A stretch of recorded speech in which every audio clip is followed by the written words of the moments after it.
In today's video, I'm going to teach you how to edit your chart of accounts in QuickBooks Online. By the end, you'll feel confident making clean, accurate updates to your accounts so your reports stay clear and your bookkeeping stays organized. Start by heading to the gear icon in the top right corner of your QuickBooks Online screen. This is the hub for your settings and tools. From that menu, select Chart of Accounts. This opens the full list of accounts your company uses to categorize income, expenses, assets, liabilities, and equity. Think of this list as the backbone of your books. Every transaction flows into one of these accounts, so careful edits here make a big difference in what you see on your profit and loss and balance sheet. Once the list loads, locate the account you want to change. You can scroll or use the search bar to find it faster.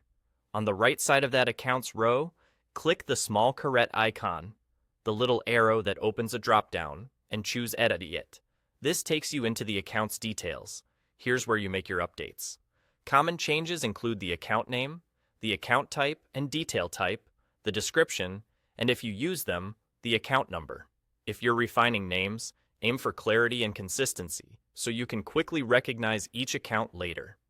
If you're adjusting the account type or detail type, pause and make sure the new category truly fits the purpose of the account. These settings drive how transactions appear on financial statements. For example, moving an expense to an asset type can shift totals on your reports, which may be unintended.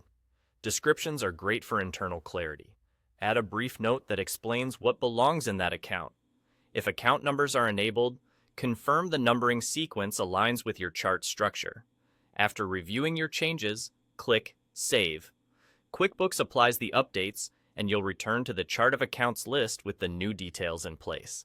Your edits affect how transactions post and how reports display, including past transactions tied to that account, so it's always smart to double-check a report after a significant change to ensure everything looks right. That's all there is to it. Gear icon, chart of accounts, caret, edit, make your changes, and save. If you're planning a major reclassification or aren't sure which type to pick, consider consulting your accountant for guidance. And remember, you can always come back and edit again if you need to fine-tune.